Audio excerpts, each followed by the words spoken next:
ويسر لي امري واحلل عقدة من لساني يفقهوا قولي اللهم رب زدني علما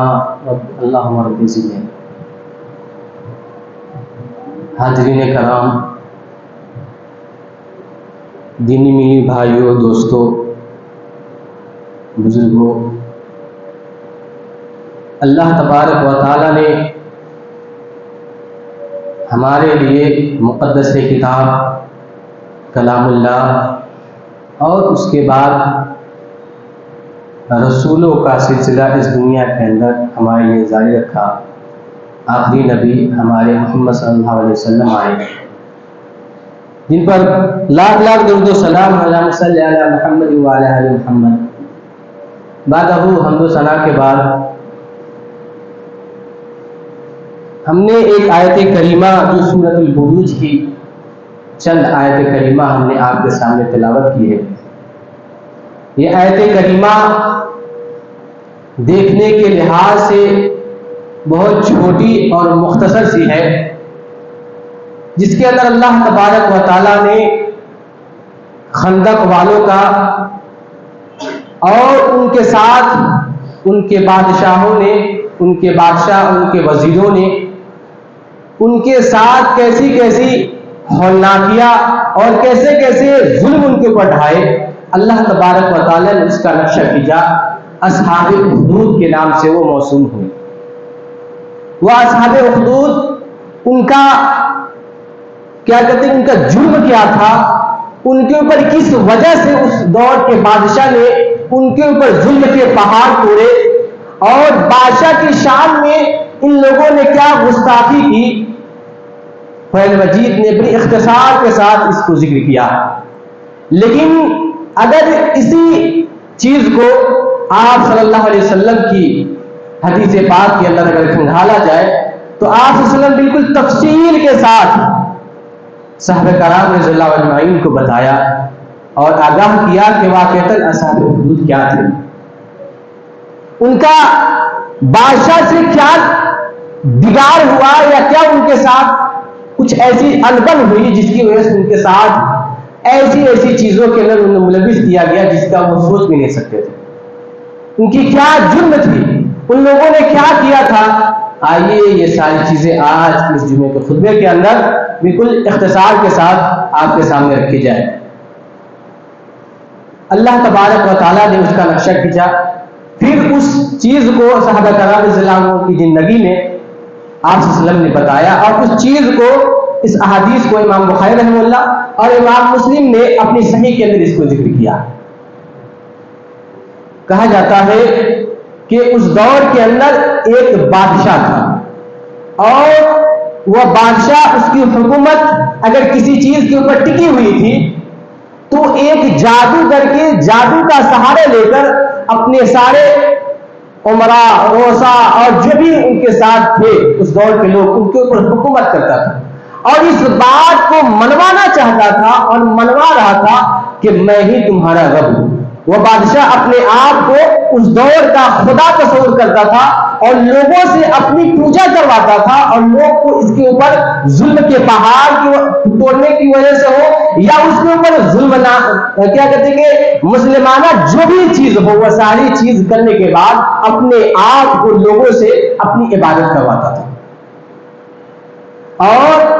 اپنی اس ساری چیزوں کو بھولنے میں اور یہ آگے نشو و نما پانے میں اپنی ساری چیزوں کو وہ ایک جادوگر کے جادو کا سہارا لیا کرتا تھا۔ جب وہ جادوگر بڑھاپے کے دہانے میں پہنچا اور اپنی زندگی کے آخر عمر کو جب پہنچنے لگا، اس نے بادشاہ سے کہا کہ بادشاہ سلامت، اب میری زندگی کے چند سال رہ گئے ہیں، اگر میں یہاں سے چلا جاؤں، میں مر جاؤں تو آپ کی اس بادشاہت کو ٹھیس پہنچے گی، نقصان پہنچنا شروع ہو جائے، کیونکہ میں تو اس دنیا کے اندر ہمیشہ رہنے والا نہیں، اور آپ کی زندگی کے اندر کچھ ایام باقی ہے، اسی لیے ہمیں ایک ایسے غلام کی ضرورت ہے، ہمیں ایک ایسے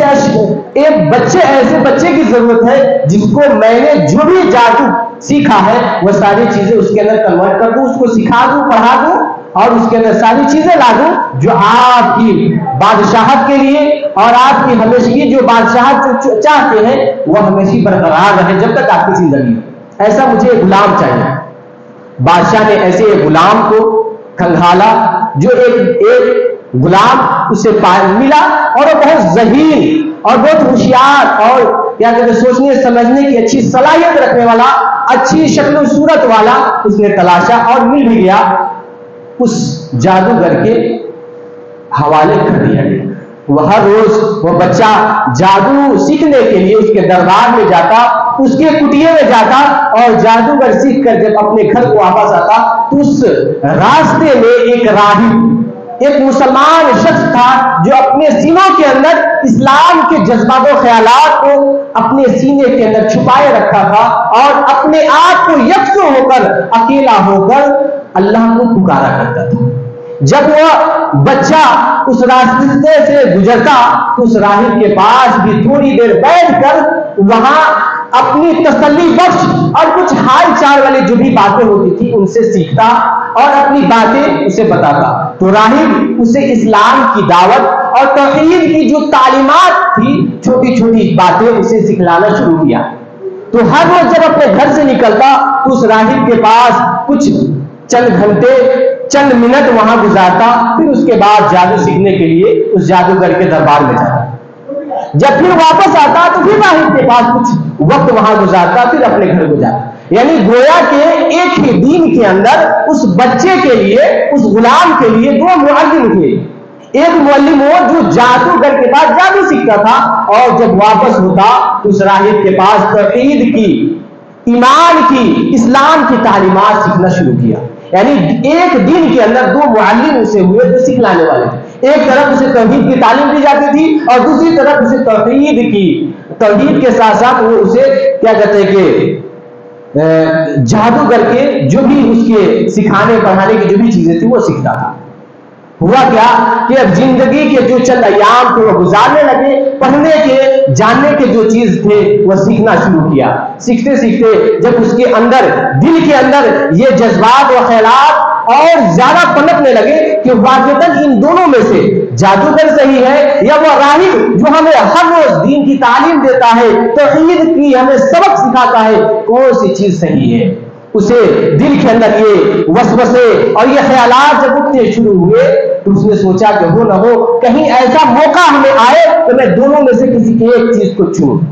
ہوا کیا کہ جب ایک راستے سے گزر رہا تھا یہ تعلیم حاصل کرنے کے لیے تو ایک ایسے دہانے پہ پہنچا, ایک ایسی پڑاؤ پہ پہنچا کہ اس راستے کے اندر ایک بہت اژدہا یا ایک بہت خونخوار جانور اسے ملا. ملنے کے بعد اس نے دیکھا کہ سارے لوگوں کے جو راستے ہیں وہ ایک جانور جو وحشی درندہ ہے اس نے روک رکھا ہے. اور پھر اسی وقت سے یہ خیال آیا کہ میں کیوں نہ ہوں, میں اسی وقت یہ جانچتا ہوں کہ واقعتاً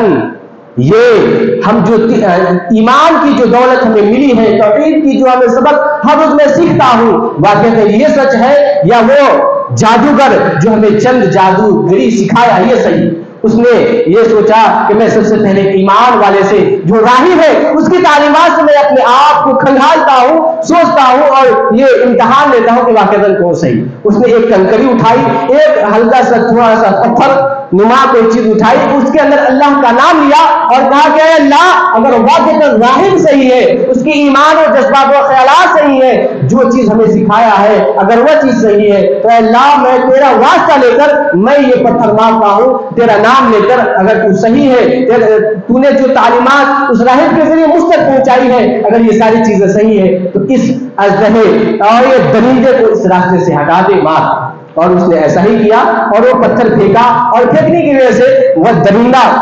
وہ جانور جو لوگوں کو نقصان پہنچانے والا تھا وہ مر گیا, وہ ہٹ گیا اور لوگوں کے راستے کھل گئے. یہ ساری چیزیں جب اس نے اپنے آنکھوں سے دیکھا تو اس کے اور جو کیا کہتے ہیں ایمانی جذبہ تھا اس کے اندر اور پختگی ہوئی اور اس نے وہ ساری چیزیں اس راہب سے جا کر بتایا. تو اس راہب شخص نے کہا کہ اے غلام تمہارے دلوں کے اندر ایمان پنپ چکا ہے, تمہارے دلوں کے اندر وہ ایمان اور دینی جو مضبوطی ہوتی ہے وہ ساری چیزیں تمہارے دلوں کے اندر آ پہنچی ہے اور تم نے اس چیز کو چیک بھی کیا, تم نے اس چیز کو اپنے آپ سے بھانپ بھی لیا ہے کہ واقعتاً کیا صحیح ہے. تو اس نے دلوں کے اندر یہ مطمئن بخش جب یہ جواب سنا تو اس بوڑھے شخص نے, اس راہب نے کہا کہ یہ ساری چیزیں پھر تم کہیں اور نہیں بتانا, اور یہ اگر تم اس کے اوپر آ گئے ہو اور پختگی اور ہمیشگی ہو گئی ہے تو تمہارے ساتھ اذیتیں ہوں گی, تمہارے امتحان لیا جائے گا, تمہیں مارا جائے گا, تمہارے پر ظلم کیے جائیں گے. کیوں؟ اس لیے کہ ایمان کی پاداش میں جب کوئی شخص ایمان لے آتا ہے تو اس کے ساتھ طرح طرح کی امتحانات اور طرح طرح کے کیا کہتے ہیں کہ مظلمانہ اور بہت ساری اذیتیں مصیبتیں اس کا چیک کرنے کے لیے وہ دہانے پہ کھڑی ہوتی ہے. جب تمہارا کہیں امتحان ہو, جب تمہارے پر ظلم کا پہاڑ توڑا جائے ایمان کے اسباب کی وجہ سے, ایمان لانے کی وجہ سے, تو تم میرا نام نہ لینا. ہوا کیا کہ دن گزرتے گئے اور اس نے اللہ کے اوپر جب اسے بھروسہ ہو گیا, دل مطمئن ہو گیا اور کیا کہتے ہیں کہ ایمان کی دولت سے جب مالا مال ہو گیا وہ چھوٹا غلام, وہ بچہ, تو جب بھی کسی کے لیے بھی اگر وہ دعا کرتا خلوص للہیت کے لیے, اللہ تبارک و تعالیٰ اس کی دعا کو کبھی رد نہیں کرتا تھا. وہ مشہور ہوتا گیا, لوگ اس کے پاس مریض, بیمار, بے بس لوگ آتے گئے اور اس سے دعا خیر لیتے گئے, اور جس کے لیے بھی وہ غلام شخص, وہ بچہ دعا کرتا, اس کی دعا کبھی بھی رد نہیں ہوتی تھی. یہ ساری چیزیں جب ہونی شروع ہو گئی, جب اس کے پاس کوئی مریض آتا, جب کوئی بیمار شخص آتا, تو جب اسے شفا کے لیے,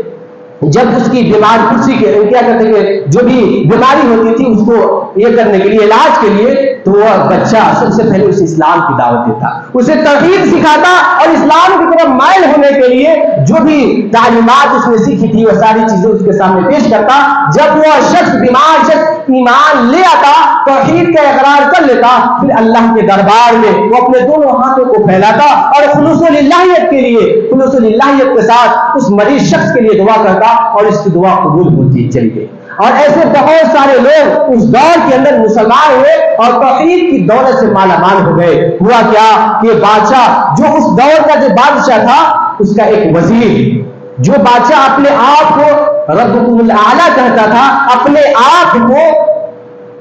خدا تصور کرتا تھا, اور لوگوں سے اس بات کا گواہی بھی لیتا تھا کہ میں ہی تمہارا خدا ہوں, میری ہی تم پوجا کرو. تو بادشاہ کا وزیر ایک آنکھ سے نابینا تھا, اندھا تھا. جب اسے یہ بات پہنچی, یہ خبر جب اس تک پہنچی, تو اس نے سوچا کہ واقعاً کیوں نہ ہوں میں بھی اس کے سامنے جاؤں, جو ایک ننھا بچہ ہے, نوجوان شخص ہے, جو لوگوں کے لیے دعائیں کرتا ہے اور اسے شفا مل جاتی ہے. وہ وزیر اپنے ساتھ بہت سارے اسباب کو, بہت سارے مال و دولت کو, خزانے کو جمع کیا گفٹ کے طور پہ, اور وہ ساری چیزیں لے کر اس غلام کے دربار میں, اس غلام کے پاس پہنچا, اور اس نے کہا کہ میں ایک آنکھ کا اندھا ہوں, میرے لیے بھی دعا کرو کہ میری بینائی آ جائے, میں دیکھنے والا ہو جاؤں, ایک آنکھ سے میں جو اندھا ہوں. اگر تم ایسا کر لیتے ہو کہ یہ ساری دولتیں, یہ خزانے جو میں لے کر آئے, وہ ساری چیزیں میں تمہیں ہبا کر دوں گا, میں تمہیں گفٹ کر دوں گا. تو اس غلام بچے نے کہا کہ میں شفا کا مالک نہیں, میں تمہیں شفا دینے والا نہیں, بلکہ شفا تو وہ دینے والا ہے جو آسمان و زمین کا مالک ہے, جو پوری دنیا اس کے قبضے میں ہے, اس کی ہی وحدانیت کے لیے ہے. اگر یہ ساری چیزیں جب اس نے سنا, سننے کے بعد کہا کہ مجھے کرنا کیا ہوگا, تو پھر اسے اسلام کی طرف دعوت دی, اور دعوت قبول کرنے کے بعد پھر اس کے لیے دعائیں کی گئی, اور اس کی بینائی واپس آ گئی. اگلی صبح جب اگلی دن ہوا, تو اپنے معمول کے مطابق دربار میں, بادشاہ کے دربار میں جب حاضر ہوا, بادشاہ اس کی طرف نظر اٹھا کر دیکھی تو اس کی بینائی واپس ہو چکی تھی, اور وہ دونوں آنکھ اس کے سلامت نظر آ رہے تھے. تو ہکا بکا ہو کر اس نے پوچھا کہ یہ تیرے ساتھ کیا ہوا, جو تو چند دن پہلے تو ایک آنکھ سے اندھا تھا, تمہیں کیا چیز تمہیں مل گیا, کیسی دوائیں تمہیں ملی, اور کیسے تمہیں یہ شفا مل گئی. تو اس نے سارا ماجرا, سارا واقعہ بتایا کہ میرا شفا دینے والا ایک اللہ ہے, میرا خدا ہے. تو اس بادشاہ نے کہا کہ کیا میں ہوں, میں ہی تو تمہارا خدا ہوں, میری ہی تو تم پوجا کرتے ہو. تو کہا کہ نہیں, میرا خدا وہ ہے جو پوری دنیا کا رب العالمین ہے، مجھے شفا دینے والا وہ ہے جو ہر چیز اس کے قبضے قدرت میں ہے. تو وہ کیا کہتے ہیں، بادشاہ سلامت اور مزید ناراض ہوا، اور ناراض ہونے کے بعد اس کے اوپر ظلم و ستم شروع کر دیے وزیر کے اوپر، اور اس نے بات یہ منوائی کہ واقعی تمہیں یہ چیز کہاں سے ملی. تو ظلم و جبر ہونے کے بعد اس نے بتایا کہ میرے جو شفا ہونے کا جو ذریعہ، جو بہانہ بنا، وہ ایک غلام ہے. پھر اس غلام کو بلوایا گیا، بادشاہ کے جب دربار میں آیا تو اس کے اوپر بھی ظلم ہونے شروع ہوئے، اور اس سے بھی پوچھ گچھ ہوئی کہ واقعی تم نے ایسی ایسی چیزیں کیا کی کہ اس کے ساتھ. تو اس نے سارا واقعہ، سارا معاملہ سنایا. پھر اس کے اوپر اور مزید ظلم کیے گئے اور اسے مزید تکلیفیں دی گئی. پھر اس نے کہا کہ مجھے جو ایمان کی دولت سے اگر کسی نے مالا مال کروایا ہے اور کوئی وسیلہ، کوئی بہانہ بنا ہے، تو ایک رائی ہے، ایک شخص، بوڑھا شخص جو فلاں جگہ رہتا ہے، پھر اسے بھی بلوایا. بلوانے کے بعد تینوں ایک جگہ جب جمع ہوئے اور تینوں سے باری باری جب پوچھا گیا کہ تمہارا خدا کون ہے، تو سب نے اقرار کیا کہ میرا خدا وہ ہے جو سارے جہان کا رب ہے، میرا خدا وہ ہے جو بیمار بھی کرتا ہے تو علاج بھی دیتا ہے. یہ ساری چیزیں جب تفصیل بتانے کے بعد اس نے کہا کہ واقعتاً کہ اگر تم مجھے اپنا خدا تصور کرتے ہو تو تمہیں چھوڑ دیا جائے گا، تمہارے پر کوئی ظلم اور کوئی اذیتیں مصیبتیں نہیں آئیں گی. لیکن اگر تم ایسا نہیں کرتے تو تمہیں یہاں پر تمہارے جسموں کے 2 ٹکڑے کر دیے جائیں گے، تمہیں اس دنیا سے مٹا دیا جائے. اس نے کہا کہ نہیں، میں ایک اللہ کو ہی مانتا ہوں، اور اس کے علاوہ اس کی وحدانیت کے اندر، اس کی کیا کہتے ہیں، اس کی وحدانیت کے اندر، عبادات کے اندر، اور جو بھی ساری خصلتیں ہیں جو ایک اللہ کے لیے ہونی چاہیے، اس کے اندر میں کسی اور کو ملوث اور کسی اور کو میں شریک و ساجی نہیں بنا سکتا. پھر ہوا کیا کہ بادشاہ نے ایک ایک کر کے سب سے پہلے اس راہب کو اس کے سر کے اوپر آری نما یا ایک دھاردار نما کوئی ہتھیار لایا گیا اور اس کے پورے سر سے لے کر پاؤں تک 2 ٹکڑے کر دیے گئے. پھر اس کے بعد وزیر کا بھی وہی حال ہوا. پھر بادشاہ نے اس بچے کی طرف نظر دوڑائی اور نظر کی اور کہا کہ تم کیا چاہتے ہو، تمہارے ساتھ کیا کیا جائے. تو اس نے کہا کہ اگر تم مجھے مارنا چاہتے ہو تو تمہاری مرضی کیا ہے. پھر اس نے کہا کہ تمہیں ایسی آسانی طور پہ تمہیں کیا کہتے ہیں کہ موت نہیں دی جائے گی، بلکہ تم ایک بہت بڑے پائے کے مجرم ہو، تمہارے ساتھ میں ایسا کروں گا جس کا تم سوچ بھی نہیں رکھ سکتے. اس نے کیا کہ بادشاہ نے چند ایک لوگوں کی ایک ٹیم بنائی، ایک گروپ بنایا اور کہا کہ اس غلام کو لو اور فلاں پہاڑ کی چوٹی پر جا کر اسے وہاں سے دھکا دے دو، اس کو وہاں سے کیا کہتے ہیں کہ برباد کر دو، سبھی چیز سے مٹا دو. وہ ساری کمیٹی وہاں سے نکلی اور اس بچے کو لے کر اور اس چوٹی پر جہاں پر بادشاہ نے کہا تھا، نشاندہی فرمائی تھی، وہاں پہنچے. وہاں پہنچنے کے بعد جب یہ بچہ اس حساب سے جب وہاں سارے لوگ پہنچ گئے کہ اب یہ تھا کہ اس کو دھکا دے دیا جائے، اسے گرا دیا جائے، تو اس بچے نے اللہ کے سامنے ہاتھ اٹھائی اور خلوص و للہیت کے ساتھ کہا کہ اے میرے مولا، اگر واقعاً تو چاہتا ہے کہ میں ان مظلمانہ یہ جو قومیں ہیں جو ہمارے پر ظلم کرنے کے دہانے پر پہنچ گئی ہیں اور ہمارے پر ظلم ہونا طے پا چکا ہے اور میں یہاں سے مٹا دیا جاؤں، میرے ساتھ ظلم ہوگا، اے بار الہ تم میرے لیے ان لوگوں کے درمیان تم میرے لیے کافی ہو جا. تو اللہ تبارک و تعالیٰ نے ان کی دعاؤں کو قبول فرمائی اور اللہ تبارک و تعالیٰ نے اس پہاڑ کی طرف مخاطب ہو کر، پہاڑ بھی ایک مخلوق ہے، اللہ تبارک و تعالیٰ کی حکم کے مطابق اس پہاڑ کے اندر زلزلے ہونے شروع ہو گئے اور سارے لوگ ہلاک و برباد ہو گئے سوائے اس شخص کے، سوائے اس بچے کے. پھر وہاں سے واپس بادشاہ کے دربار میں آیا. ہو سکتا تھا کہ یہ بچہ اس راستے سے ہی بھاگ جاتا، اپنے آپ کو بچا لیتا، اپنے ایمان کو یا اپنے جو بھی زندگی کو بچانے کے لیے اسے موقع اور پہل مل چکا تھا. لیکن اس نے سوچا کیا کہ جو اللہ میری زندگی کا اور میرے موت کا مالک ہے، میں اس بادشاہ سے کیوں ڈروں جو اپنے آپ کو انا ربکم الاعلی کہتا ہے، اپنے آپ کو خدا کہتا ہے اور اپنے آپ کو لوگوں کے سامنے یہ رکھتا ہے کہ میں ہی تمہارا خدا ہوں. یہ سوچ کر بادشاہ کے سامنے وہ حاضر ہوا. حاضر ہونے کے بعد جیسے ہی اس شخص کو، بادشاہ نے اس بچے کو، اس غلام کو دیکھا، دیکھتے ہی ہکا بکا رہ گیا، اس کی آنکھیں دیکھتی رہ گئی کہ تمہارے ساتھ جو چند اشخاص کو، ایک ٹیم کو، ایک گروپ کو میں نے تیرے حوالے کیا تھا، وہ سارے کہاں گئے. تو اس نے کہا کہ جس شخص کو تم نے مجھے مارنے کے لیے بھیجا تھا وہ سارے مر گئے سوائے میرے. جب سامنے حاضر ہوا تو پھر اس کے ساتھ ایک دوسری ٹیم بنائی گئی. ٹیم بنانے کے بعد پھر انہیں روانہ کیا گیا کہ ایک اسے سمندر کے اندر لے جایا جائے اور سمندر کے اندر اسے چھوڑ دیا جائے. پھر وہاں سارے لوگ اس کو لے کر گئے. لے جانے کے بعد وہاں بھی ویسا ہی معاملہ ہوا اور اس نے پھر وہاں پر دعا کی. دعا کرنے کے بعد سارے لوگ وہاں غرق ہو گئے سوائے اس کے. پھر بادشاہ کے سامنے آئے. بادشاہ کے سامنے آنے کے بعد اس نے ایک سوال کیا کہ کیا بادشاہ سلامت، کیا تم مجھے مارنا چاہتے ہو؟ کیا تمہیں میری زندگی چاہیے؟ اگر واقعتاً چاہتے ہو کہ ہاں میں مر جاؤں تو میں جو تمہیں کہوں گا ویسے ہی اگر تم وسیلہ اور وہی ساری چیزیں کرو گے تبھی جا کر میں مر سکتا ہوں. اس نے کہا کہ ٹھیک ہے میں تمہیں مارنا چاہتا ہوں، کہو کیا کروں؟ اس نے کہا کہ اس قوم کے، اس ملک کے جتنے بھی لوگ ہیں سارے لوگوں کو ایک میدان کے اندر جمع کیا جائے، اکٹھا کیا جائے، اور جب اکٹھا ہو جائے تو مجھے خبر کرو، میں وہاں آؤں گا اور مجھے ایک درخت میں مجھے باندھ دو اور میرے پیٹھ پیچھے ایک تیر جو لوگ رکھا کرتے تھے اپنی حفاظت کے لیے، اسی تیر کو نکال کر میرے اوپر مارنا اور یہ دعا پڑھنا کہ بسم اللہ ربی ھذا الغلام. اگر یہ دعا پڑھ کر میرے اوپر تیر چلاؤ گے تو واقعتاً میں مر جاؤں گا. اس بادشاہ نے سارے لوگوں کو اکٹھا کیا. اکٹھا کرنے کے بعد وہاں سارے لوگ جب جمع ہوئے تو پھر اسے ایک درخت سے باندھا گیا. باندھنے کے بعد یہ مقصد تھا اس بچے کا کہ جب میری زندگی خطرے میں ہے اور میری زندگی اب ختم ہونے ہی والی ہے تو کیوں نہ ہو میں اپنی زندگی کو داؤ پر لگا کر تمام جو ملک کے جو لوگ ہیں بیک وقت ہی میں ایک ہی وقت میں تمام لوگوں کو توحید کی دعوت دے دوں. میری زندگی جاتی ہے تو جائے لیکن میں لوگوں کو چند منٹوں میں چند گھنٹوں میں لوگوں کے سامنے دین کی تعلیم اور توحید کی جو دولت ہے میں سامنے رکھوں. یہی مقصد تھا کہ بادشاہ کو یہ مشورہ دیا. ایسا ہوا کہ پھر اسے درخت سے باندھا گیا. وہ تیر نکال کر جیسے ہی بادشاہ نے وہ دعا پڑھی اور دعا پڑھ کر جیسے ہی تیر چلائی بسم اللہ ربی ھذا الغلام ایسے کہہ کر جب تیر چھوڑی تو سارے لوگ تماشائی دیکھنے والے دیکھتے رہ گئے اور وہ بچہ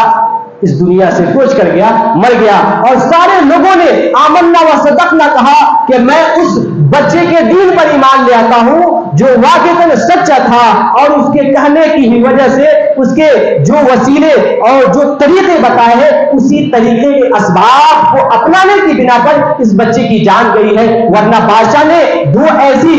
کمیونٹی بنائی تھی، دو ایسے طریقے، دو ایسے حربے اپنائے تھے جس کی وجہ سے یہ بچہ زندہ بچ کر آ گیا تھا. واقعاً یہ سچا ہے، یہ بچہ سچا تھا، اس کا دین بھی سچا تھا، اس کا خدا بھی سچا تھا اور اس کی ایمانی جو جذبات و خیالات تھے جو اسلام کے نظریے سے جو دین کے اور اس کی ایمان یہ ساری چیزوں کے اندر صداقت تھی جس کی وجہ سے سارے لوگ جو چند لوگ اس میں تھے وہ تمام لوگ ایمان لے آئے. بادشاہ اور پریشان ہوا. پریشان ہونے کے بعد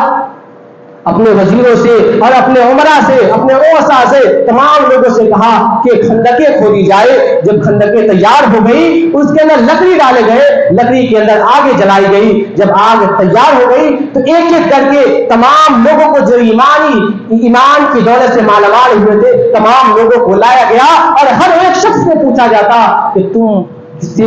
اپنا خدا تصور کرتے ہو؟ اگر تم واقعاً اس بادشاہ کو اپنا رب تصور کرتے ہو تو تمہیں چھوڑ دیا جائے گا، تمہارے ساتھ کوئی اذیت نہیں دی جائے گی، تمہیں اس آگ سے بچا لیا جائے گا. لیکن سب نے ایک ایک بات دگرے سب آتے گئے اور سب سے یہی سوال پوچھا گیا لیکن سب نے بادشاہ کو اپنا رب تصور کرنے سے انکار کیا اور سب اس آگ کے اندر ڈال دیا. یہاں تک کہ حضرت ابن عباس جو تفصیلی روایات کے اندر ذکر ہے وہ کہتے ہیں کہ لگ بھگ 20,000 لوگ تھے جس کو ایک ہی بات اس آگ کے اندر ڈال دیا گیا. لیکن تمام لوگوں نے اپنے ایمان کا سودا نہ کیا، اپنے جو دلی جو سکون جو حاصل تھی ایمان کے اندر آنے کے بعد اس نے اس چیز کا سودا نہ کیا بلکہ اپنے آپ کو اس آگ کے اندر ڈالنا اور اس آگ کے اندر جانا اپنے آپ کو پسند کیا سوائے کہ اپنے ایمان کا سودا کیا جائے، اس بادشاہ کو اپنا خدا تصور کیا جائے. جب یہ ساری چیزیں ہو گئی تو اخیر میں ایک عورت آئی جو ایک نومولود بچے کو لیے ہوئے آئی، اور اسے بھی یہ پوچھا گیا کہ اے عورت، واقعتاً تمہارے سامنے یہ پوری سچویشن ہے، اگر چاہتی ہو کہ تمہاری زندگی سلامتی کے ساتھ کٹے، تمہارا بچہ بھی شیرخوار بچہ وہ بھی بچ جائے، تو تم بادشاہ کو اپنا رب تصور کرو؟ تو اس نے کہا کہ نہیں۔ اس نے ہلکی سی جو ذہن دوسری طرف اس کا جب پھرنے لگا، پھر اس نے سوچا کہ اگر واقعتاً میں اپنے آپ کو بچاتی ہوں تو میرا شیرخوار بچہ یہ بھی بچ جائے گا، اگر میں آگ کے اندر جاتی ہوں تو میں بھی جل جاؤں گی، میرا بچہ بھی جل جائے گا، جو میرا نور نظر ہے، میرا لخت جگر ہے، میں نے کتنی کٹھنائیوں کے بعد میں نے اپنے بچے کو جنم دی ہے۔ یہ ساری چیزیں جب اس کے ذہن کے اندر آنی شروع ہوئی تو اللہ تبارک و تعالیٰ نے اس عورت کی ایمان کی کیا کہتے ہیں کہ مدد کے طور پہ، یا اس عورت کی ایمان کی حفاظت کی اللہ تبارک و تعالیٰ نے، اور اس بچے کو اللہ تبارک و تعالیٰ نے زبان دے دی۔ وہ بچہ بولنے لگا اور کہا کہ اے میری ماں، کیا تم چاہتی ہے کہ میں صبر و تحمل کے ساتھ اس دنیا کے سے جاؤں، اور تم اپنی ایمان کا سودا اس نالائق اور اس بدبخت بادشاہ کی وجہ سے تم اپنی ایمان کا سودا کر رہی ہے؟ نہیں، میری زندگی جاتی ہے یا تمہاری بھی زندگی جاتی ہے تو جائے، لیکن تم اپنی ایمان کا سودا نہ کرنا۔ پھر اپنے آپ کو کنارہ کش اختیار کیا، جو وسوسے اٹھ رہے تھے، پھر اس نے آگ کے اندر چھلانگ لگا دی۔ یہ پورا واقعہ اللہ تبارک و تعالیٰ نے سورۃ البروج کے اندر ذکر کیا۔ ذکر کرنے کے بعد ہمیں یہ بتانا مقصد تصور ہے، اور شریعت اسلامیہ ہمیں یہ بتانا، اللہ تعالیٰ نے یہ کیا کہتے ہیں کہ اصحاب الحدود کا واقعہ اس لیے ذکر کیا ہے کہ ہم ان کے واقعات کو پڑھیں، ہماری ایمان کے اندر جو کمی ہے، جو کجی ہے، جو پختگی نہیں ہے، یہ واقعہ پڑھنے کے بعد وہ پختگی آئے۔ آج دیکھیں اب اپنے معاشرہ میں چند پیسوں کے لیے یا چند ایک ایسے مسائل آ جائے، اس کو ہم